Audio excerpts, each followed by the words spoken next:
নমস্কার। বাংলা সেরা গল্পে সবাইকে জানাই স্বাগত। শুরু করছি আজকের গল্প। আজ পড়ে শোনাব বিভূতিভূষণ বন্দ্যোপাধ্যায়ের লেখা গল্প সুলোচনার কাহিনী। তাহলে শুরু করি। গল্পের নাম সুলোচনার কাহিনী। সন্ধ্যা হইয়াছে, সুকিয়া স্ট্রিট দিয়া যাইতেছি। ডাক্তারখানা খুলিতে দেরি হইয়া গিয়াছে, সময় হইয়া আসিল, সুতরাং হন হন করিয়াই চলিয়াছি। এমন সময়ে বাড়িঘরের থামের ছায়ায় আলো আঁধারির মধ্যে একটি স্ত্রীলোককে দেখিয়াই আমি থমকিয়া দাঁড়াইয়া গেলাম। এ যেন সেই সুলোচনার মা না? অবিকল সেই রকম দেখিতে, যদিও বহুকাল দেখি নাই, কিন্তু তাও কি সম্ভব এতকাল পরে সুলোচনার মা বাঁচিয়া থাকিবে এবং কলিকাতা শহরেই থাকিবে? একটু জোর গলায় ডাক দিলাম, শুনছেন? শুনছেন? বলি, শুনছেন?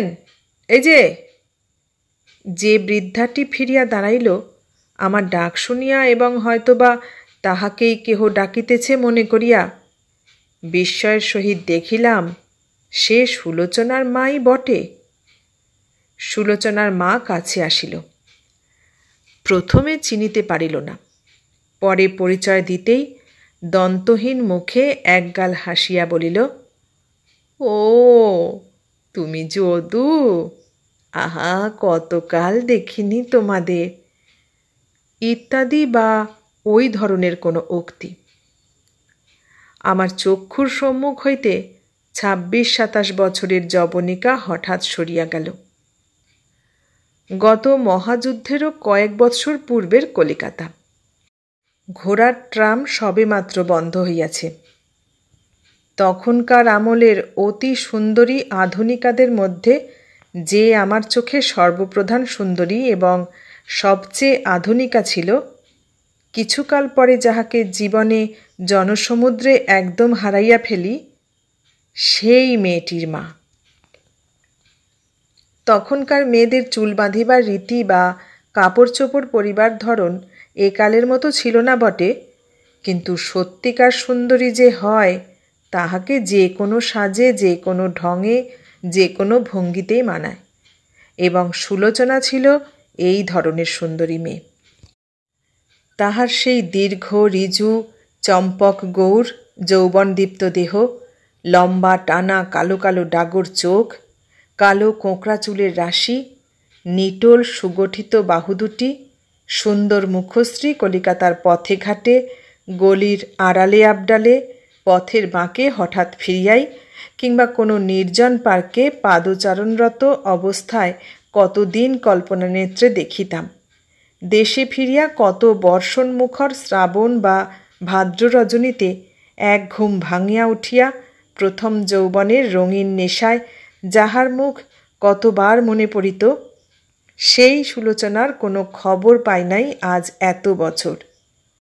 ধীরে ধীরে কবে সে বিস্মৃতির অন্ধকারে ডুবিয়া গিয়াছিল, আবার পুরনো যুগের সেই মেয়েটি ১৯৩০ সালের কলিকাতায় কোথা হইতে ফিরে আসিল। একটি প্রেমের কাহিনী, তবে সে প্রেমের নায়ক আমি নই, গোড়াতেই কথাটা বলিয়া রাখা ভালো।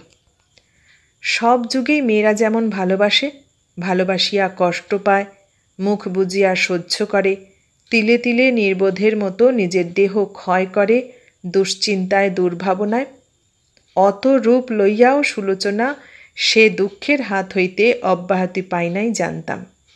তাই পরবর্তী সময়ে মেয়েদের যখন ভালো করিয়া জানিয়াছিলাম ও বুঝিয়াছিলাম, তখন সেকালের তরুণী প্রেমিকা সুলোচনার জন্য মাঝে মাঝে মনটা কেমন করিয়া উঠিত। যাক, এখন সেসব কথা, বর্তমানের কথাই আবার বলি। সুলোচনার মা অত্যন্ত বৃদ্ধা হইয়া পড়িয়াছে, আজ দেখিয়াই বুঝিলাম। কিন্তু সুলোচনার মা ভিক্ষা করিতেছেন কেন? সুলোচনা কোথায়? কারণ ভিক্ষাই সে করিতেছিল। থামের পাশে দাঁড়াইয়া রাস্তার লোকের কাছে ২-১টি পয়সা চাহিতেছিল, আমি লক্ষ্য করিয়াছি। আমাকে পূর্ব পরিচিত বলিয়া বুঝিতে পারিয়া বৃদ্ধা একটু সংকুচিত হইয়া পড়িল। তাহার সে ভাবটা কাটাইয়া দিবার জন্য বলিলাম, এখানেই কোথাও বাসা বুঝি? দোকানে জিনিস কিনতে এসেছিলেন? ভালো আছেন?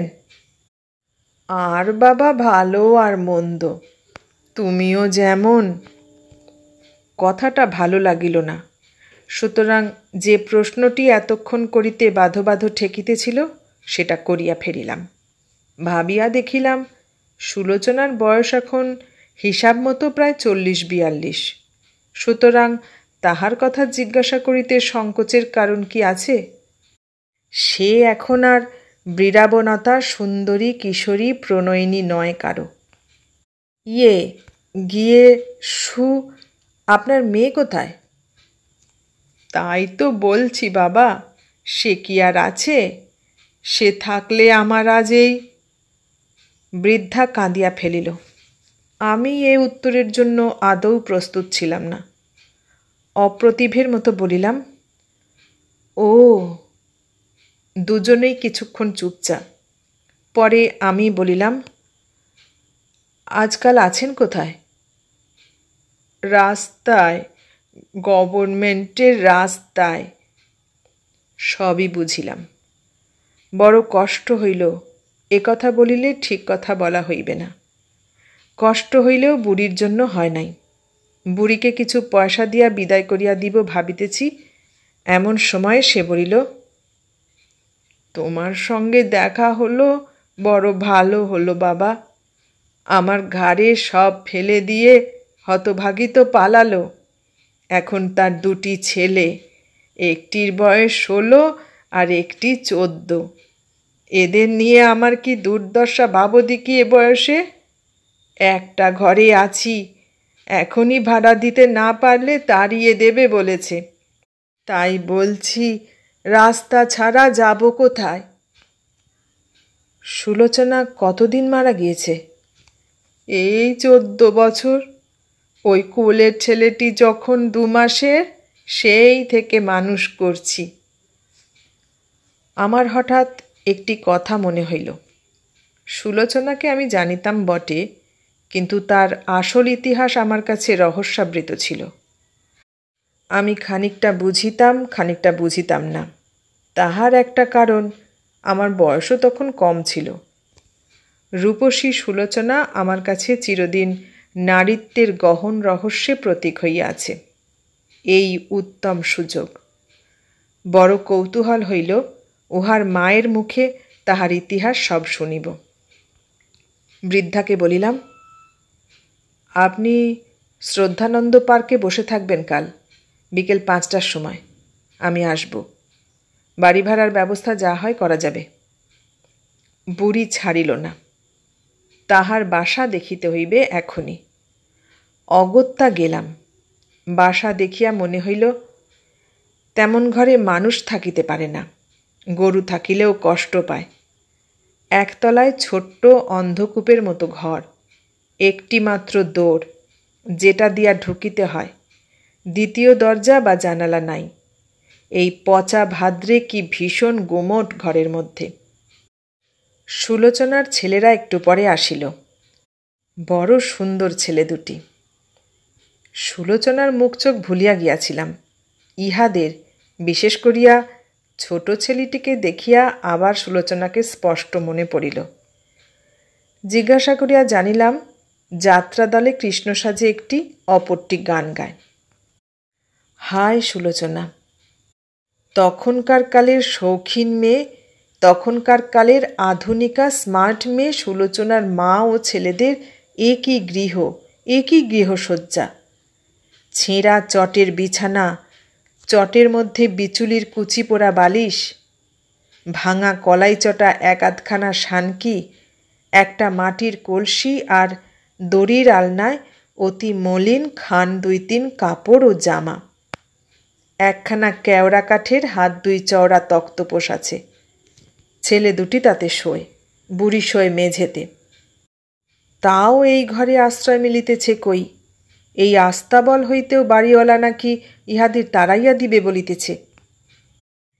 এই কাহিনীটি আর বেশি দূর অগ্রসর করিয়া লইয়া যাইবার পূর্বে সুলোচনা কে ছিল, তাহার সহিত আমার কিভাবে আলাপ, ইহা বলিব, নতুবা গল্পের অংশ ভয়ানক খাপছাড়া ঠেকিবে। 1906 সালে দেশের স্কুল হইতে এন্ট্রান্স পাশ করিয়া কলিকাতার কলেজে পড়িতে আসিয়াছি।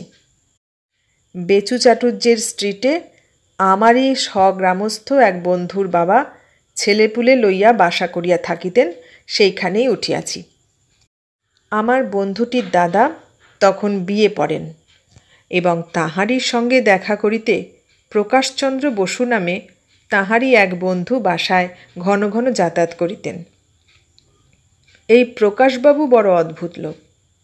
বঙ্গভঙ্গ আন্দোলনে মনে প্রাণে যোগ দেওয়ার ফলে পুলিশের হাতে গুরুতর প্রহার খাইয়া নাকি কিছুদিন হাসপাতালে এবং কিছুদিন জেলে ছিলেন।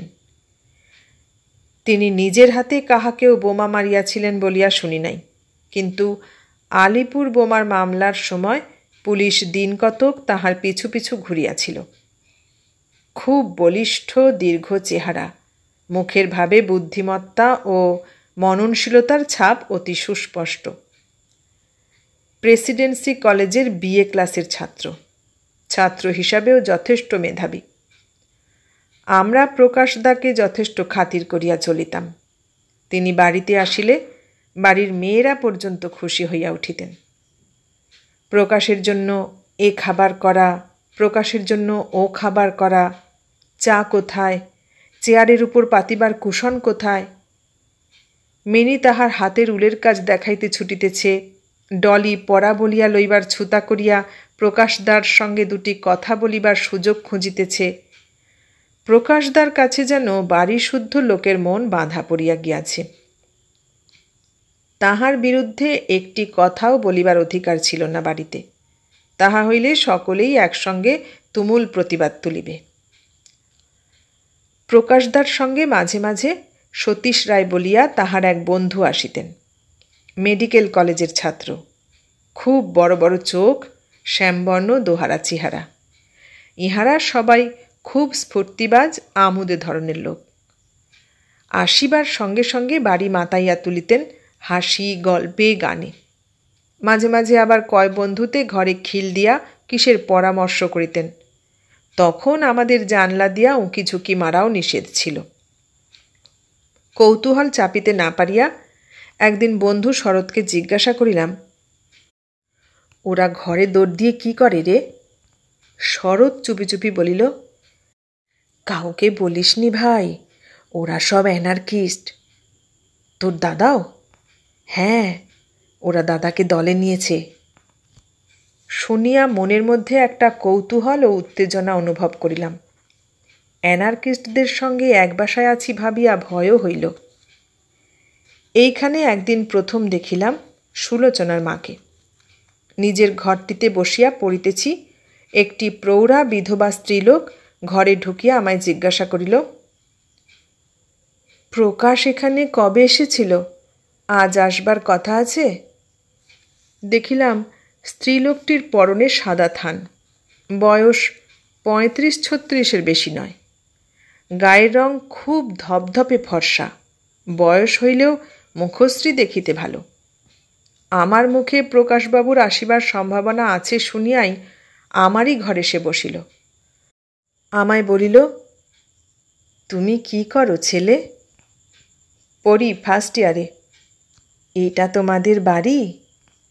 আমার বন্ধুর বাড়ি, আমি এখানে থাকি। বাড়িতে মেয়েরা আছেন, চলুন না বাড়ির মধ্যে, এখানে কেন বসে থাকবেন? এইভাবে সুলোচনার মার সঙ্গে বাড়ির মেয়েদের আলাপ হইয়া গেল। সুলোচনার মা কিন্তু প্রকাশদার সঙ্গে সাক্ষাৎ করা ছাড়া অন্য কার্যে কখনো আসে না। একদিন আমার এ কথা মনে হইল। বাড়ির মধ্যে মেয়েরাও এ কথা বলিতে শুরু করিল। স্ত্রীলোকটি যে প্রকাশবাবুর কাছে টাকা লইতে আসে তাহাও সকলে জানিয়া গেল। ক্রমে আমাদের সামনেই সে প্রকাশবাবুকে বলিত, ও প্রকাশ, বাবা এ মাসে আর 10টা টাকা না দিলে মেয়ের বই হবে না। ক্লাসে তাকে বকে, বই না কিনে স্কুলে যাবে কি করে। আমার বন্ধুকে একদিন বললাম, ওর মেয়ে আছে তা তো এতদিন শুনিনি। ওরা প্রকাশদার কেউ হন? প্রকাশদার টাকা দেন কেন ওদের? বন্ধু বলিল, জানি, ওর এক মেয়ে এখানে স্কুলে পড়ে। আমি শুনেছি মেয়েটি সধবা, কিন্তু তার স্বামীর কাছে থাকে না। মা ও মেয়ে কোথায় যেন বাসা করে থাকে। প্রকাশদা আর সতীশদা দুজনে খরচ দেন। দাদা এসব গল্প সেদিন মার কাছে করেছিল। তা প্রকাশদা ও সতীশদা টাকা দেন কেন? ওরা অ্যানার্কিস্ট কিনা, দেশের আর দশের সেবা ওদের কাজ, বিশেষ করে প্রকাশদার। দাদা বলে, প্রকাশদা বাড়ি থেকে যে টাকা পান তার বেশিরভাগ ওদের দিয়ে দেন। নিজে অনেক সময় টাকা ধার করতে আসে দাদার কাছে। দুটো টিউশনি করেন, সে টাকাও ওদের দিয়ে দেন। আমার ক্রমে মনে হইল বুড়ি প্রকাশদার কাছে নানা রকম ফন্দি ও ছুতায় টাকা আদায় করিতে আসে, আর সবসময় মেয়ের অজুহাতে। আজ আমার মেয়ের এ নাই, আজ আমার মেয়ের তা নাই, একটা না একটা ছুতা বুড়ির লাগিয়াই আছে। প্রকাশদাও যেন কল্পতরু, না বলিতে শুনিলাম না কোনোদিন। বুড়ির উপর হাড়ে হাড়ে চটিয়া গেলাম। বুড়ি বলিলাম বটে, কিন্তু সুলোচনার মা সে যুগে বুড়ি ছিল না। কতবার ভাবিতাম প্রকাশদাকে বলি, উহারা ফাঁকি দিয়া আপনার কাছে টাকা লইতেছে, আপনি যখনই যা চায় তা দেন কেন? কিন্তু প্রকাশদাকে শ্রদ্ধা সম্মান করিতাম, কখনো সাহস করিয়া কথাটা বলিতে পারি নাই। এখানে একদিন সুলোচনা আসিল তাহার মায়ের সঙ্গে। দেখিয়া অবাক হইয়া গেলাম। রূপসী বটে, পাড়া গাঁ হইতে কয়েক মাস মাত্র আসিয়াছি, অমন রূপ কখনো দেখি নাই। বছর 16 কি 17 বয়স, পিঠে দীর্ঘ কালো চুলের বিনুনি দোলানো, যেমন চোখ তেমনি ধপধপে গায়ের রং, তেমনি নিটোল স্বাস্থ্য, অনিন্দ সুন্দর মুখশ্রী। বাড়ির মেয়েদের সঙ্গে স্বভাবতই তার যথেষ্ট ভাব হইয়া গেল। তারপর প্রায়ই আসিতে লাগিল। বিশেষ করিয়া প্রকাশদার আসিবার সময়টাতেই আসে এবং বেশিরভাগ কথাবার্তা বলে প্রকাশদার সঙ্গেই। প্রকাশদা উপস্থিত থাকিলে সেই যে তাহার চেয়ারের পিছনটি ধরিয়া দাঁড়ায়, তিনি যতক্ষণ এ বাড়িতে থাকেন বড় একটা অন্য কোথাও নড়িতে দেখি নাই। প্রকাশদা উঠিয়া চলিয়া গেলে সুলোচনা আমাদের বড় বিরক্ত করিত। হয়তোবা আমাদের সে মানুষ বলিয়াই মনে করিত না, কে জানে। টেবিলে বসিয়া পড়িতেছি, সুলোচনা হঠাৎ আসিয়া বইখানা টানিয়া লইয়া গেল, নয়তো পিছন হইতে আসিয়া 2 হাত দিয়া চোখ চাপিয়া ধরিল, নয়তো ভূতের গল্প শুনিবার আবদার ধরিয়া বসিল। পড়িতে দিবে না কিছুতেই। পড়া থাক, তাহার সঙ্গে ছাদে কে যাইবে? ডলির পুতুলের শুভ বিবাহ এখনই ছাদে অনুষ্ঠিত হইবে, তাহার পুতুলের সহিত ইত্যাদি। এক এক দিন এক এক রকমের ব্যাপার। কিন্তু প্রকাশদা থাকিলে সুলোচনা এরকম করিত না।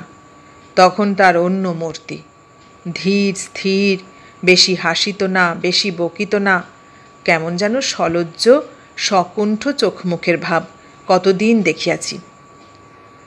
প্রকাশদা সুলোচনাকে সু বলিয়া ডাকিতেন বলিয়া আমরাও সবাই তাকে সু বলিতাম। একদিন সুলোচনা তাহাতে আপত্তি করিল। শরৎকে বলিল, প্রকাশদা যা বলবেন তোমরাও তাই বলবে কেন? ও নামে ডেকো না, কানে ভালো লাগে না। আমার বড় রাগ হইল। সুলোচনার চাল দেওয়া ধরনের কথাবার্তা আমার সহ্য হইত না। আমার মনে হইত মেয়েটি অত্যন্ত গর্বিতা ও চালবাজ। রাগের ঝোঁকে বলিলাম, তাহলে তুমিও আমাদের সঙ্গে মিশতে এসো না। সুলোচনার সহিত আমাদের এ ধরনের খুনসুটি ঝগড়া প্রায়ই চলিত। তবে সে যে সব সময়ে আমাদের বাসায় আসিত তা নয়, মাসের মধ্যে 10-12 দিনের বেশি না। প্রকাশদা এখানে যে যে দিন আসিবেন, এমন দিন ছাড়া সুলোচনার এখানে আসা কেহ কল্পনাও করিতে পারিত না। আর একটা জিনিস লক্ষ্য করতাম, সতীশদার প্রতি সুলোচনা যেন তেমন সন্তুষ্ট নয়, অথচ সতীশদা সুলোচনা বলিতে অজ্ঞান ছিলেন। আমার বন্ধু শরৎ বলিত, সুলোচনাদের কলিকাতার বাসা ভাড়া ও বাসার সমস্ত খরচ নাকি সতীশদা দিতেন। কিন্তু সুলোচনা সতীশদাকে কেন যে দেখিতে পারিত না, তাহা কি করিয়া বলিব। একদিনের কথা বলি। সেদিন সতীশদা আসিবার কিছু পরে সুলোচনা তাহার মায়ের সঙ্গে আসিয়া হাজির। সুলোচনার মা বলিল, সতীশ, আমাকে দক্ষিণেশ্বরে ঘুরিয়ে আনবে বাবা? সুলোচনাও বলিল, হ্যাঁ মামা। সতীশবাবুকে সুলোচনা মামা বলিয়াই ডাকিত। চলো, আমিও যাব। সতীশদা হাতে যেন স্বর্গ পাইয়াছেন। তাহার চোখ মুখের খুশির ভাব দেখিয়া তাহাই মনে হইল। উৎসাহের সহিত বলিলেন, হ্যাঁ হ্যাঁ, বরং চলো, দক্ষিণেশ্বর থেকে আমরা বরানগরে স্বামী অবধূতানন্দের আশ্রম দেখে আসব। সেও বড় চমৎকার জায়গা, গঙ্গার ধারে। সুলোচনার মা বলিলেন, তাহলে অমনি পেনেটির দ্বাদশ শিবের মন্দিরও দেখে আসি, চলো না? সুলোচনাও বলিল, বড্ড মজা হয় মামা, একখানা গাড়ি ডাকো। সতীশদা গাড়ি ডাকিতে গিয়াছেন। এমন সময় প্রকাশদা আসিয়া পড়িলেন। সুলোচনা তাহাকে অনেক অনুরোধ করিল তাহাদের সঙ্গে যাইবার জন্য। তিনি কেন যাইতে চাহিলেন না তাহা আমি জানি না। সঙ্গে সঙ্গে সুলোচনাও তাহার মাকে বলিল, সে কোথাও যাইবে না, মায়ের ইচ্ছা থাকিলে তিনি একাই যাইতে পারেন। সতীশদা ইতিমধ্যে গাড়ি আনিয়া উপস্থিত করিলেন, কিন্তু ঘটনার নূতন পরিস্থিতি দেখিয়া বড় নিরুৎসাহ হইয়া পড়িলেন। প্রকাশদাও সুলোচনাকে যাইবার জন্য যথেষ্ট বলিলেন, এমনকি শেষে রাগও করিলেন। সুলোচনা কিন্তু কিছুতেই রাজি হল না। অবশেষে বেচারি সতীশদার শুধু সুলোচনার মাকে লইয়াই যাইতে হইল। অবশ্য আমার বন্ধুর বাড়ির মেয়েরা কেউ কেউ সঙ্গে গেলেন। এতগুলি মেয়ে গেল, তবুও সুলোচনা এক পাও নড়িতে চাহিল না। বছর দুই এইভাবে নানা সুখ দুঃখের ঘটনার মধ্য দিয়া কাটিয়া 1908 সালে আমাদের বাসা উঠিয়া গেল। আমি কলেজের হোস্টেলে আশ্রয় পাইলাম। সুলোচনাদের সহিত সম্পর্ক ঘুচিয়া গেল। আমার ছাত্রজীবনের বাকি বৎসরগুলির মধ্যে সুলোচনা বা তাহার মায়ের সঙ্গে চোখের দেখাও নাই একদিনের জন্য। সতীশদাকেও আর কখনো দেখি নাই। ইহাদের না দেখিবার কারণও যথেষ্ট ছিল। পুলিশের চাপেই বাসা উঠাইতে হইয়াছিল। তবে প্রকাশদার সম্বন্ধে বিশেষ ঘটনা এই যে, আমার ছাত্রজীবনের 3য় বৎসরে প্রকাশদা অদ্ভুতভাবে নিরুদ্দেশ হইয়া গেলেন। আর কেহ কোনো দিন তাহাকে দেখে নাই। পূর্ববঙ্গের কোথায় স্বদেশী ডাকাতি করিতে গিয়া পুলিশের গুলিতে মারা পড়িয়াছেন। কয়েক বছর পরে বিশ্বস্ত সূত্রে একথা শুনিয়াছিলাম। বছর 5-6 পরের কথা। কলেজ হইতে বাহির হইয়া কলিকাতার বাহিরে চাকুরি করি। কি একটা ছুটি উপলক্ষে হাওড়া স্টেশনে নামিয়া শিয়ালদাহ দিয়া বাড়ি ফিরিতেছি। তখনকার আমলে শিয়ালদাহ নর্থ স্টেশন হয় নাই। যেখানে আজকাল নর্থ স্টেশনের সম্মুখে ভাড়াটে গাড়ির আড্ডা, ওখানে অনেক চা পান শরবত ইত্যাদির দোকান ছিল। একটি দোকানে শরবত খাইতে গিয়াছি। দেখিলাম একটি ছোকরা এবং তাহার সহিত একটি সুবেশা তরুণী সেখানে দাঁড়াইয়া ভাঁড়ে করিয়া শরবত খাইতেছে। 2-1 বার গোপনে মেয়েটির দিকে চাহিয়া দেখিলাম, বয়স 22-23 হইবে। চোখ যেন ফিরানো যায় না তাহার দিক হইতে। না, অপূর্ব রূপসী বটে মেয়েটি। আমি শুধু চাহিয়া নাই, আশপাশের অনেকেরই দেখিলাম আমার দশা। হঠাৎ আমাকে ভীষণ চমকিত ও আশ্চর্য করিয়া দিয়া তরুণী আমার একেবারে সামনে আসিয়া হাসি মুখে বলিল, আরে যদুদা যে! বলিয়াই সে আমার পায়ের ধুলা লইয়া প্রণাম করিল। চিনিতে অবশ্য বিলম্ব হইল না। বলিলাম, সুলোচনা যে! কোথা থেকে? তোমার মা কোথায়? কি করছো এখন? সুলোচনা এসব কথার কোনো উত্তর না দিয়া সর্বপ্রথম আমায় প্রশ্ন করিল, প্রকাশদার কোনো খবর পেয়েছ? প্রকাশদার মৃত্যু সংবাদ তখন আমি শুনিয়াছি, কিন্তু সে কথা বলিলাম না। সুলোচনা আমায় ছাড়িতে চায় না। তখনকার পরিচিতদের মধ্যে এ কেমন আছে, ও কেমন আছে, আমার বন্ধু শরৎ এখন কোথায়, তাহার দাদা বিনোদ কি করে, তাহাদের বিবাহ হইয়াছে কিনা, নানা আমেয়েলি প্রশ্ন। আমার হাত ধরিয়া টানিতে টানিতে বলিল, অনেক দিন পরে দেখা, খাওয়াও দেখি, চলো তো রায়মশাইয়ের হোটেলে। সেই পুরনো দিনের মতোই নিঃসংকোচ ব্যবহার সুলোচনার। মেয়ে মানুষ হইয়াও ছেলের মতো ব্যবহার, ধরন ধারণ সেই সবই বজায় আছে অবিকল। তবে তাহার পরনে চওড়া জরিপার ফিকে নীল শাড়ি ও ব্লাউজের বাহার, গলায় চিকচিকে সরু চেন ও পেন্ডেন্ট, পায়ে রুপোলি ব্রোকেডের জুতো, সুগঠিত পেলব সুগৌর হাতে সোনার চুড়ির সঙ্গে সরু ফিতা বাঁধা হাতঘড়ি প্রভৃতি দেখিয়া মনে হইল সুলোচনার অবস্থা ফিরিয়াছে। সুলোচনার শৌখিনতার প্রতি স্নেহ হইল। এমন সুন্দরী মেয়েরা বেশভূষা না করিবে, সেন্ট পাউডার না মাখিবে, তবে সেসব সৃষ্টি হইয়াছে কাহাদের জন্য? সুলোচনার অঙ্গে শাড়ি ব্লাউজ অলঙ্কার উঠিয়া নিজেরাই ধন্য হইয়া যায় নাই কি? আমি বলিলাম, আরে ছাড়ো ছাড়ো, হাত ধরে ওরকম টানাটানি করো না। রায়মশাই কেন, চলো ট্রামে ন্যাশনাল হোটেলে যাই, কলেজ স্ট্রিটের মোড়ে। কিন্তু সঙ্গের ছোকরাটি বাদ সাধিল, নতুবা সুলোচনাকে লইয়া যাওয়া কষ্টকর হইত না। ঘড়ি দেখিয়া বলিয়া বসিল, ট্রেনের দেরি নাই, কোথায় যাবে এখন বৌদি? এসো চলো। বাহ! এমনকি মনে হইল যে ছোকরা যেন সুলোচনার উপর জোর খাটাইতেছে। রাগ হইল। কোথা হইতে উড়িয়া আসিয়া জুড়িয়া বসিয়াছ বাবু? সুলোচনাকে আমরা ছেলেবেলা হইতে জানি, তুমি তখন জন্মাও নাই। আজ আসিয়াছ আমাদের সামনে সুলোচনাকে ঘড়ি দেখিয়া টাইম বলিয়া দিতে? সুলোচনা যে খুব ভালো মেয়ে নয়, এ ধারণা আমার পূর্ব হইতেই ছিল। এখন সে ধারণা আরও বদ্ধমূল হইল। বেচারি প্রকাশ দা, মেয়েদের ভালোবাসার এই তো মূল্য, অন্তত সুলোচনার মতো মেয়েদের। মনটা অশ্রদ্ধায় পূর্ণ হইয়া গেল। সুলোচনাকে লইয়া ছোকরা স্টেশনের দিকে চলিয়া গেল। সুলোচনা যাইতে যাইতে আমার দিকে ফিরিয়া বলিল, দমদমায় বাসা আজকাল, যেও একদিন, মা আছেন বাসায়। বিস্কুটের কারখানার পিছনে নরেশপালের বাগান বাড়ি। বলা বাহুল্য, দমদমার নরেশপালের বাগানবাড়ি খুঁজিয়া সেখানে যাইবার সুবিধা ও সময় আমার হইয়া উঠে নাই।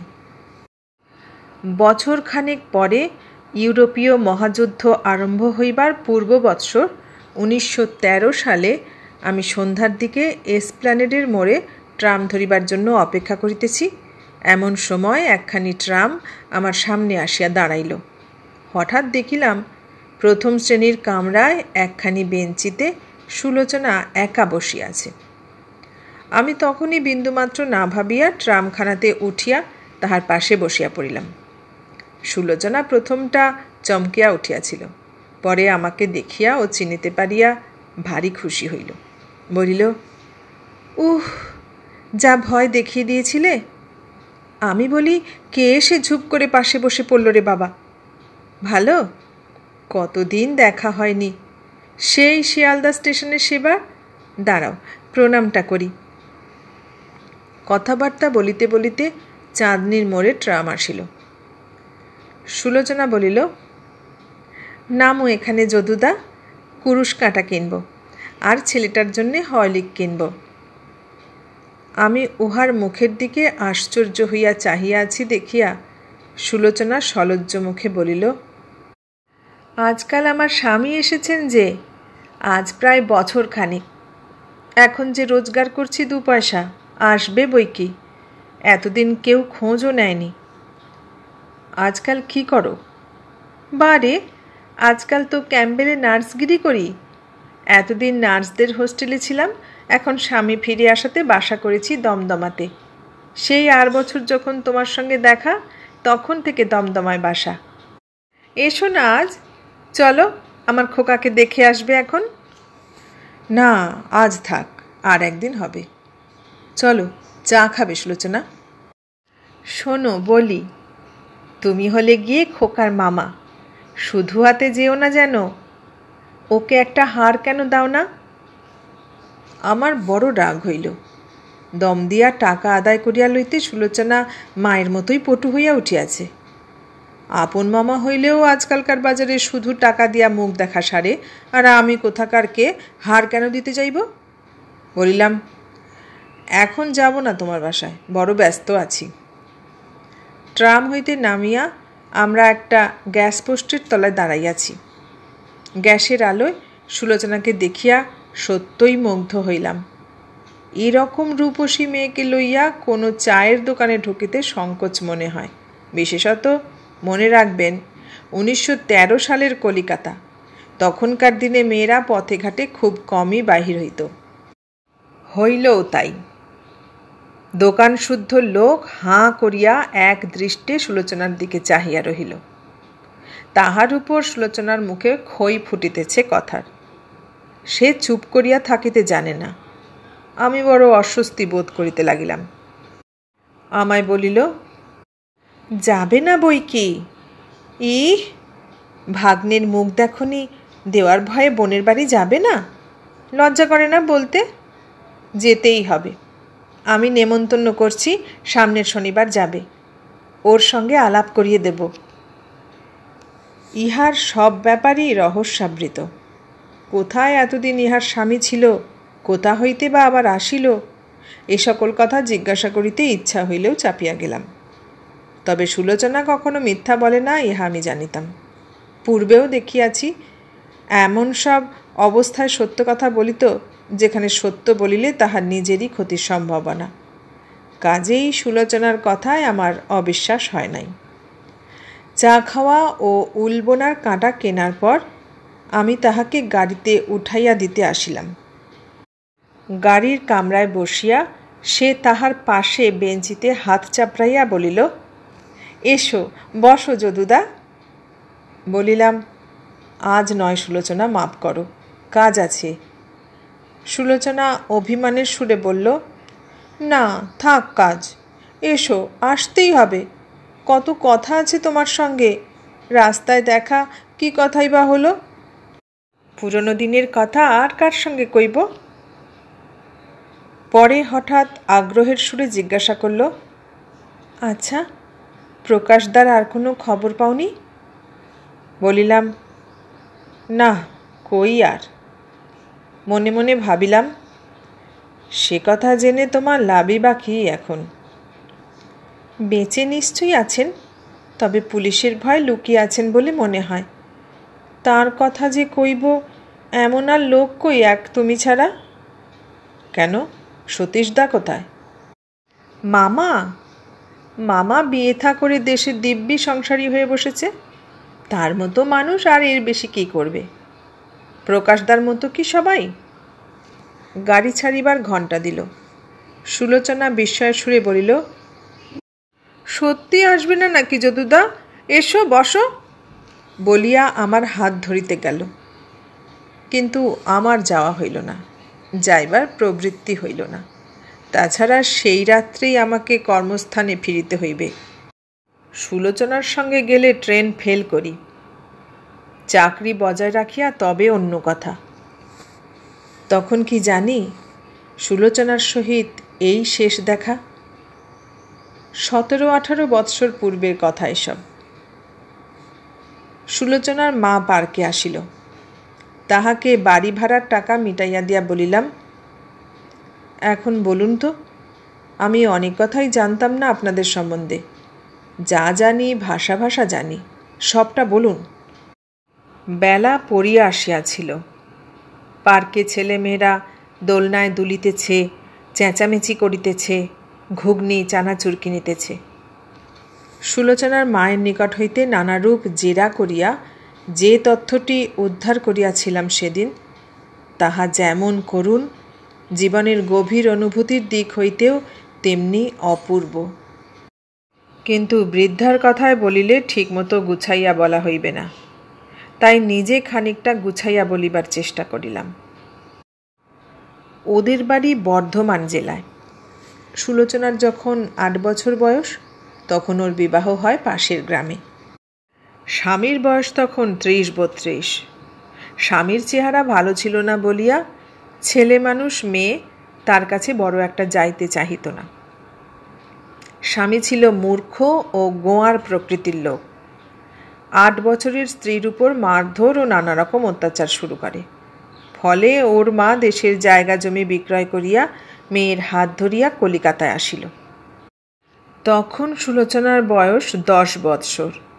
উদ্দেশ্য মেয়েকে লেখাপড়া শিখাইয়া স্বাধীনভাবে থাকিবার কোনো সুবিধা করিয়া দিবে। কিন্তু তখনকার কালে মেয়েদের লেখাপড়া শেখা বা স্বাধীন জীবিকা উপার্জন প্রভৃতিকে লোকে ভালো চোখে দেখিত না। মা মেয়ের হাত ধরিয়া নানা জায়গায় বেড়াইল। হাতের পয়সা সম্পূর্ণ নিঃশেষ হইয়া গেল, কিন্তু বিশেষ কোনো সুবিধা হইল না।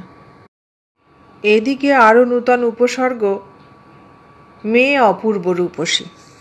10 বছরের হইলে কি হয়, তাহাকে দেখায় 13-14 বছরের মতো। দুষ্ট লোকের চোখ পড়িল মেয়ের উপর। একদিন সন্ধ্যাবেলা বাড়ি ফিরিয়া মা মেয়েকে বলিল, চল আজ গঙ্গায় ডুবে মরব দুজনে, এখানে আর কোনো সুবিধে নেই, এবার মান যাবে, গরিবের কেউ নেই।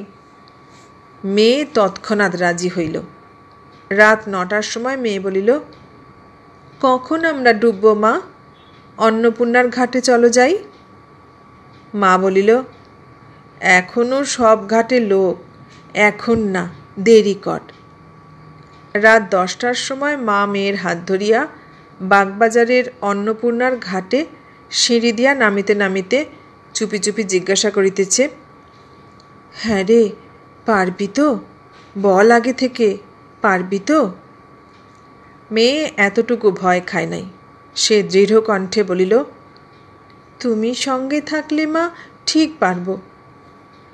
সেই সময় যামিনী ঘোষ বলিয়া একটি ছোকরা আপিসের কেরানি ঘাটের কাছেই কোথায় বসিয়া হাওয়া খাইতেছিল। সে আসিয়া জিজ্ঞাসা করিল, আপনারা এত রাত্রে এখানে কেন? আর ব্যাপারই বা কি? কি বলা বলি করছেন আপনারা? বাসা কোথায় আপনাদের? যামিনী ঘোষের প্রশ্নের স্বরে বালিকা থতমত খাইয়া কাঁদিয়া ফেলিল। মা সব খুলিয়া বলাতে সে রাত্রে যামিনী মা ও মেয়েকে নিজের বাসায় লইয়া গেল। দিন 15 কাটিল মন্দ নয়। যামিনী ছেলেটি খুব ভালো, কিন্তু ইহার এক বন্ধু সম্ভবত যামিনীর মুখে ইহাদের ইতিহাস শুনিয়া একবার দেখিতে আসিল। সেই যে আসিল, আর সে বাড়ি ছাড়িতে চায় না। তার আশা নিত্যনৈমিত্তিক ব্যাপারের মধ্যে দাঁড়াইয়া গেল। সুলোচনাও সকলের সামনে চিরকাল বাহির হয়, তখন তো আরও ছেলে মানুষ। ছোকরা মাথার পিছন দিকে চুল ফিরাইত বলিয়া সুলোচনা আড়ালে মার কাছে তাহার নাম রাখিয়াছিল কাকাতুয়া। একদিন মেয়ে মাকে বলিল, মা, কাকাতুয়া ভারী দুষ্টু। আমাকে গহনার বাক্স দেখিয়ে বলে কিনা, আমার সঙ্গে যাবি, তোকে এইসব গহনা দেব। আমি ওর সামনে আর বেরোবো না। মা বলিল, হতচ্ছাড়া মেয়ে, তুই বা যাস কেন সকলের সামনে? বাড়ির মধ্যে থাকবি, যার তার সামনে বেরোনো গল্প করা কি ভালো? আমরা গরিব লোক, আমাদের কত বিপদ জানিস? যামিনীর আর এক বন্ধু ছিল সতীশ রায়। সতীশ মা ও মেয়ের দুঃখ শুনিয়া তাহাদের নিজের বাসায় লইয়া আশ্রয় দিল বটে, কিন্তু দিন কতক পরে সেখানেও গোলযোগ বাঁধিল। সতীশ সুলোচনাকে দেখিয়া পাগল হইল। এমনকি সতীশের মা সুলোচনা বিবাহিতা জানিয়াও ছেলের সহিত বিবাহের প্রস্তাব করিলেন। সুলোচনার মায়েরও অনিচ্ছা ছিল না, কিন্তু সুলোচনা একেবারে বাঁকিয়া বসিল। মাকে বলিল, মেয়ে মানুষের কবার বিয়ে হয়? তোমাদের সব মাথা খারাপ হয়ে গিয়েছে। আমার আর লেখাপড়া শেখাতে হবে না তোমায়। তুমি আমাকে আমার শ্বশুরবাড়ি রেখে এসো, সেখানে বাঁচি আর মরি, ঢের হয়েছে। এখানে এই সময় একদিন আসিলেন প্রকাশদা। প্রকাশদা সতীশের বন্ধু এবং ছাত্রমহলে নামকরা স্বদেশী। অ্যানার্কিস্ট বলিয়া খ্যাতিও তাহার যথেষ্ট রহিয়াছে তখন পুলিশের কৃপায়। প্রকাশদা সুলোচনার ইতিহাস সব শুনিলেন এবং প্রধানত তাহারই চেষ্টায় সুলোচনা বেথুন স্কুলে ভর্তি হইল। প্রকাশদা মাঝে মাঝে তাহার পড়াশোনার তত্ত্বাবধান করিতে আসিতেন। এদিকে সতীশ বড় বিরক্ত করিয়া তুলিল। একই বাড়িতে থাকে, সর্বদা দেখা সাক্ষাৎ, সামনে না আসিয়া উপায় নাই। নানা রকম দামি জিনিসপত্র কিনিয়া দিতে আরম্ভ করিল, সেন্ট, সাবান, কাপড় জামা ইত্যাদি। সুলোচনা বলিল, মামা এইসব কেন দিস? তুই বড় স্বার্থপর, এসব আমি নেব না। মাকে বলিত, মা, অনেক মানুষ দেখলাম এ বয়সে, প্রকাশদার মতো মানুষ এই পর্যন্ত আর দেখিনি। অন্য ধাতের একেবারে, উনি মানুষ না দেবতা তাই ভাবি। সতীশ দিত দামি দামি কাপড়, একবার পূজায় একখানা ভালো বেনারসি শাড়ি দিল। প্রকাশদা দিলেন একজোড়া মোটা স্বদেশি তাঁতের শাড়ি। সুলোচনার কি আহ্লাদ প্রকাশদার দেওয়া সেই মোটা শাড়ি পরিয়া। সতীশদার দেওয়া ভালো শাড়ি সে কদাচিৎ ব্যবহার করিত, কিন্তু মোটা তাঁতের শাড়ি দুখানা পরিয়া রোজ স্কুলে যাইত। একদিন সে প্রকাশদাকে সতীশের ব্যবহার সব খুলিয়া বলিল। প্রকাশদা বলিলেন, এখানে তোমাদের আর থাকা উচিত না। তোমার লেখাপড়া এখানে থাকলে কিছু হবে না, অন্য জায়গায় বাসা করো, খরচ যা হয় আমি তার ব্যবস্থা করব। সুলোচনার এক দূরসম্পর্কের ভগ্নিপতি কানাইধর গলিতে সস্ত্রীক বাসা করিয়া থাকিত। সুলোচনারা সেই বাসায় উঠিয়া আসিল। আসিবার সময় সুলোচনা প্রকাশদার দেওয়া মোটা শাড়ি পরিয়া সতীশের দেওয়া দামি কাপড় জামা সেখানেই রাখিয়া আসিল। সতীশ এই ব্যাপারে দিন কতক নিজেকে অত্যন্ত অপমানিত বিবেচনা করিয়া প্রকাশদার সঙ্গে পর্যন্ত দেখা সাক্ষাৎ ছাড়িয়া দিল। মা মেয়েকে বলিল, কেন সতীশকে অমন করে চটিয়ে দিলি? ওর মনে কষ্ট দেওয়া হলো না? সুলোচনা বলিল, কষ্ট না পেলে মামার জ্ঞান হবে না মা। তাছাড়া দেখছ না, আমাদের জন্যে ও সর্বশান্ত হতে বসেছিল। ওর দেওয়া জিনিস আর নেব না। তা সত্ত্বেও সতীশ ওদের নূতন বাসায় যাতায়াত করিত, জিনিসপত্রও দিতে ছাড়িত না। সুলোচনা বলিত, মামা আবার কেন আসিস? তুই বড় স্বার্থপর, স্বার্থের জন্য সব করিস বলে আমার ভালো লাগে না। দেখ দেখি প্রকাশদাকে। একদিন সতীশ বলিল, আচ্ছা, আমি কি করলে তুই খুশি হবি সুলোচনা? বল, আমি তাই করব। সুলোচনা বলিল, তুই বিয়ে কর মামা, খুব খুশি হব তাহলে। আমায় যদি সন্তুষ্ট করবার তোর ইচ্ছে থাকে, খুব শিগগির একটা ভালো মেয়ে দেখে বিয়ে করে ফেল। নূতন বাসায় প্রকাশদা কিন্তু বেশি আসিতেন না, এবং আসিতেন না বলিয়াই আমাদের বাসায় যেদিন প্রকাশদার আসিবার কথা থাকিত, সেদিন সুলোচনা এখানেই তাঁর সঙ্গে দেখা করিত। এই সময় আলিপুর বোমার মামলা আরম্ভ হইল। কি করিয়া প্রকাশদা ইহার মধ্যে জড়াইয়া পড়েন সে কথা সুলোচনার মা আমায় বলিতে পারে নাই। প্রকাশদা দীর্ঘদিন অনুপস্থিত রহিলেন। সুলোচনা বড় ব্যস্ত হইয়া ছটপট করিত বলিয়া তাহার মা একদিন কলেজে খোঁজ করিতে গিয়া জানিল, কলেজেও প্রকাশদা বহুদিন যাবৎ অনুপস্থিত। 6 মাস পরে প্রকাশদা হঠাৎ একদিন এক হাঁড়ি রসগোল্লা হাতে ওদের বাসায় আসিয়া হাজির। সুলোচনা তো খবর পাইয়াই ছুটিতে ছুটিতে বাহিরের ঘরে আসিল। বলিল, কোথায় ছিলে প্রকাশদা এতদিন? চেহারা এমন হয়েছে কেন তোমার? প্রকাশদা বলিলেন, সে কথা জিজ্ঞেস করিস কেন সু? তাছাড়া এই শেষ। আমি স্বদেশীর আসামি, পুলিশ পেছনে ঘুরছে, আর হয়তো আসতে পারবো না। যাবার সময় একটা কথা জিজ্ঞেস করে যাই, হয়তো আর দেখাই হবে না। সু, তুই আমায় কখনো ঘৃণা করবি নে বল? সুলোচনা বলিল, তোমাকে অনেক ভালোবাসি প্রকাশদা। যদি স্বামী না থাকতো তবে তোমার আরও নিকটে আসতুম।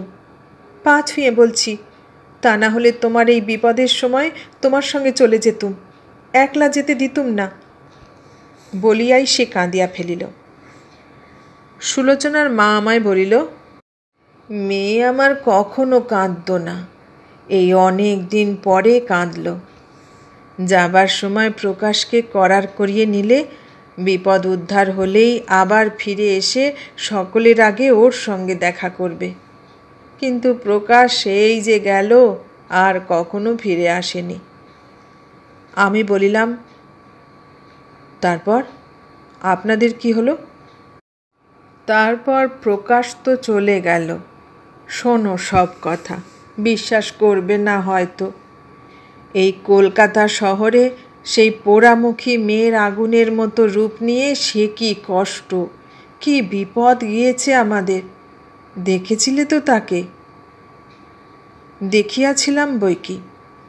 আবার এই প্রায় 20-22 বছর পরে শ্রদ্ধানন্দ পার্কে অপরাহ্নের মৃদু স্তিমিত রৌদ্রালোকে সুলোচনার সেই অপূর্ব সুন্দর কিশোরী মূর্তি স্পষ্ট মনের চোখে ফুটিয়া উঠিল। তার সেই ডাগর ডাগর চোখ, ঘন কালো চুলের রাশি, কথার সেই ভঙ্গি, চমৎকার মুখের হাসি, সর্বোপরি তার অনিন্দ মুখশ্রী। তখন সুলোচনাকে বুঝি নাই, চিনি নাই। অভিজ্ঞতার অভাবের দরুন সুলোচনাকে সে সময় চরিত্রহীনা ও শৃঙ্খল প্রকৃতির মেয়ে বলিয়া ভাবিয়াছি। শুধু আমি নই, আমার বন্ধুর বাসায় মেয়েরা সুলোচনার সম্বন্ধে এই মন্তব্যই হৃদয়ঙ্গম করিত। আমিও বিশ্বাস করিতাম। মনে মনে পরলোকবাসিনীর নিকট ক্ষমা প্রার্থনা করিলাম। সুলোচনার মা বলিল, মেয়ে রোজ কাঁদে প্রকাশ চলে যাওয়ার পরে, জানলা খুলে চেয়ে থাকে, সতীশকে দু চোখে দেখতে পারে না। এদিকে যে বাসায় আমরা ছিলাম তারা ঠিকমতো টাকা দিতে না পারাতে আমাদের রাখতে চাইলে না। কালীঘাটে আমরা উঠে গিয়ে ছোট্ট একটি খোলার ঘরে আশ্রয় নিলাম। একদিন সেখানে এলো কোথাকার রাজার ম্যানেজার, 10,000 টাকা লোভ দেখালে, মেয়ের গা সোনায় মুড়ে দেবে। মেয়ে বললে, মা চুলগুলো কেটে ফেলি, নয়তো আর পারি নে। আমি বাড়ি নেই, গুন্ডার দল বাড়ি ঘিরে ফেলেছে। বললে বিশ্বাস করবে না, এই কালীঘাটে ইংরেজ রাজত্বের মধ্যে। মেয়ে মাথায় কেরোসিন তেল ঢেলেছে, চুলে আগুন জ্বেলে মরবে। এমন সময় আমি গিয়ে পড়লাম, লোক ডাকাডাকি করলাম, গুন্ডার দল পালালো। আমি জিজ্ঞাসা করলাম, সতীশদা যেত না বাসায়? যেত, টাকা দিয়ে আসতো আমার হাতে মেয়েকে লুকিয়ে। মেয়েও বড্ড নিষ্ঠুর ব্যবহার করেছে সতীশের সঙ্গে। একটা মুখের ভালো কথাও ইদানিং বলতো না। আগে আগে ওর চিঠির 1-8খানার উত্তর দিত, শেষে তাও বন্ধ করে দিলে। আমায় বলতো, না মা, ওকে আসতে দিও না।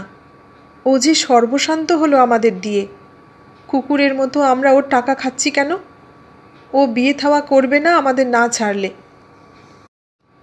এই সময় পাড়ার এক সুহৃদয় প্রৌঢ় ডাক্তার নিজে চেষ্টা করিয়া সুলোচনাকে মেডিকেল কলেজে নার্সের কাজ শিখিবার জন্য ভর্তি করিয়া দিলেন। পাশ করিয়া প্রথমত সেই ডাক্তারের ডাক্তারখানাতেই কাজ পায়। কিছুদিন সেখানে কাজ করিবার পরে একদিন মাকে আসিয়া বলিল, মা, এই জগতে সব সমান, ওখানে আর আমার কাজ করা চলবে না, ছেড়ে দিয়ে এলুম। মাস 2 পরে ক্যাম্বেল হাসপাতালে কাজ জুটিল। তখন ওদের পটলডাঙ্গায় বাসা। মা ক্যাম্বেলের গেট থেকে রোজ রাত 11টার সময় মেয়েকে বাসায় আনে সঙ্গে করিয়া। তাহার মধ্যেও বহু বিপদ গেল। ক্যাম্বেলের নার্স সুলোচনার রূপের খ্যাতি তখন চারিদিকে ছড়াইয়াছে। ছাত্রমণ্ডলীর অনেকের বাসন্তী প্রেমের স্বপ্ন সে। কত প্রলোভন তাহাকে যে প্রতিদিন এড়াইয়া চলিতে হইত। গুন্ডার হাতে পড়িতে পড়িতে কতদিন বাঁচিয়া গিয়াছে। একদিন মাকে বলিল, প্রকাশদা ফিরে এসে এরকম দেখে খুশি হবে না। সে দেখে অসন্তুষ্ট হয় এমন কাজ কখনো করব না। তুমি আলাদা ছোট বাসা করো, আমি ক্যাম্বেলে নার্সদের হোস্টেলে যাই। তাহাই হইল। হোস্টেলে দুজনের নাম দিল যারা দেখা করিতে পারিবে, স্বামীর ও প্রকাশদার। আশা ছিল প্রকাশদা একদিন হঠাৎ আসিয়া পড়িবেই। সুলোচনার মাকে জিজ্ঞাসা করিলাম, আচ্ছা, কখনো এরপরে প্রকাশদার পত্রটত্র আসতো না? বুড়ি দীর্ঘ নিঃশ্বাস ফেলিয়া বলিল, কখনো না। মেয়ে প্রকাশদা বলতে অজ্ঞান, ভাবত প্রকাশ আসবে ফিরে। আমায় কতদিন বলেছে এ কথা। প্রকাশ দেখে খুশি হবে বলেই তো দমদমায় অতিথিশালা খোলা হলো ওর স্বামীকে নিয়ে এসে। আমি অবাক হইয়া বলিলাম, অতিথিশালা? সে কীরকম? মেয়ের খেয়াল। এদিকে প্রকাশের নাম ক্যাম্বেলের হোস্টেলে লেখানো, ওদিকে দমদমার অতিথিশালা খোলা প্রকাশকে খুশি করবার জন্যে। প্রকাশ তখন মরে ভূত হয়ে গিয়েছে। ওর স্বামীকে আনলেন বুঝি আবার? আমরা আনিনি বাবা। ক্যাম্বেলে একজন রুগী এসেছিল সুলোচনার শ্বশুর বাড়ির গাঁ থেকে। সে গিয়ে খবর দিলে, স্বামী এসে পড়ল, মাপ চাইলে। আমরাও জায়গা দিলাম এই ভেবে যে স্বামী ভিন্ন বাইরে পদে পদে বিপদ, স্বাধীন হয়েও রূপ নিয়ে সর্বদা সশঙ্কিত। কেউ মিত্র নেই, সবাই শত্রু। আজ যে বন্ধু, কাল সে শত্রু। ওর স্বামীকে নিয়ে দমদমায় বাসা করা গেল। যে যায় সেই খায়, তাই নাম হলো অতিথিশালা। আমার সঙ্গে এই সময়ই সুলোচনার দেখা হইয়াছিল। সে কথাও আমি বৃদ্ধাকে বলিলাম। বৃদ্ধা বলিল, তোমার কথা বলেছিল, এখন আমার মনে হচ্ছে বাবা। তারপর ও চাকরি ছেড়ে দিয়ে প্র্যাকটিস করতে লাগলো। বেশ 2 পয়সা আয় হলো, 2টি ছেলে হলো। জামাইয়ের 1 কাঁড়ি দেনা ছিল দেশে, সব ও শোধ দিলে। সেই সময় একদিন কে এসে বললে দমদমের বাসায় প্রকাশ মারা গিয়েছে। শুনেই মূর্ছা হয়ে পড়ে গেল। সেই থেকে বুকের রোগ, তাতেই শেষে মারা গেল। খবরটা শোনার পর মোটে 6টি মাস বেঁচেছিল। দুজনেই অনেকক্ষণ চুপ করিয়া বসিয়া রহিলাম। বৃদ্ধা অন্যমনস্কভাবে বলিল, সন্ন্যাসী হয়ে যাব বলে আপদ বিধে করবার জন্যে 8 বছর বয়সে মেয়ের বিয়ে দিয়েছিলাম। সে কোথায় চলে গিয়েছে আজ। আমি এই 65 বছর বয়সে এখনো ভুগছি বন্ধনে। সে স্বামীকে ভালো করলে, তাকে মদ ছাড়ালে, মানুষ করলে, করে মরে গেল। জামাইও মারা গিয়েছেন। এখন আমি যদি মরে যাই, ছেলে দুটো নিরুপায়। কোথায় দাঁড়াবে? রাস্তায়? গভর্নমেন্টের রাস্তায়? আমার দিকে চাহিয়া বলিল, ইদানিং আমার বড় সুখ হয়েছিল। সে তুমি দেখনি? খাট, আলমারি, বাসন। সুলোচনা প্র্যাকটিসে বেশ রোজগার করত, টাকা জমিয়ে এসব করেছিল। শৌখিন ছিল খুব, সে তুমিও তো দেখেছ। ময়লা কি কুশ্রী জিনিস 2 চোখে দেখতে পারত না। হ্যাঁ, ভালো কথা মনে পড়ল। জামাইয়ের হাতে অনেক টাকা পড়ল মেয়ে মারা যাওয়ার পরে। জামাই তেজারতি করতে গিয়ে হাওড়ায় জমি বন্ধক রেখে 2000 টাকা ধার দিয়েছিল। তারপরে সেও তো মরে গেল। হ্যান্ড নোটখানা এখনো আছে। হ্যাঁ বাবা, তাতে কিছু হয়? বুড়িকে বলিলাম, 14 বছর পরে সে হ্যান্ড নোটে আর কিছু হইবে না। রাখিয়া ঘরের জঞ্জাল বৃদ্ধি ছাড়া অন্য কোনো সার্থকতা তার নাই। হঠাৎ আমার একটা কথা মনে পড়িল। বলিলাম, আচ্ছা, ওর সঙ্গে একটা ছোকরাকে বেড়াতে দেখেছিলাম, সে কে জানেন? বুড়ি বলিল, শ্যামবর্ণ, 1 হারা চেহারা তো, বছর 22 বয়স। ও তো তার দেওর, পুণ্যর জ্যাঠতুতো ভাই, দমদমার বাসায় থেকে পড়ত। আমার কতদিনের ভুল ভাঙিয়া গেল। কি অবিচার করিয়াছি সুলোচনার প্রতি। সুলোচনা যে যুগে বাহিরে চলাফেরা করিত, সে যুগে মেয়েদের অমন ভাব কেহ পছন্দ করিত না বলিয়াই তাহার নামে নানা কথা উঠিয়াছিল। সেই তরুণীর সচেতন অন্তরাত্মা যাহাকে ভালোবাসিয়াছিল, তাহারই একনিষ্ঠ ধ্যানে সে দিনের পর দিন বৃথা অপেক্ষা করিয়া মরিত আশার কুহকে। ক্যাম্বেলের সামনে দিয়া ট্রামে যাতায়াত করিবার সময় অভাগী সুলোচনার কথা আজকাল বড় মনে পড়ে।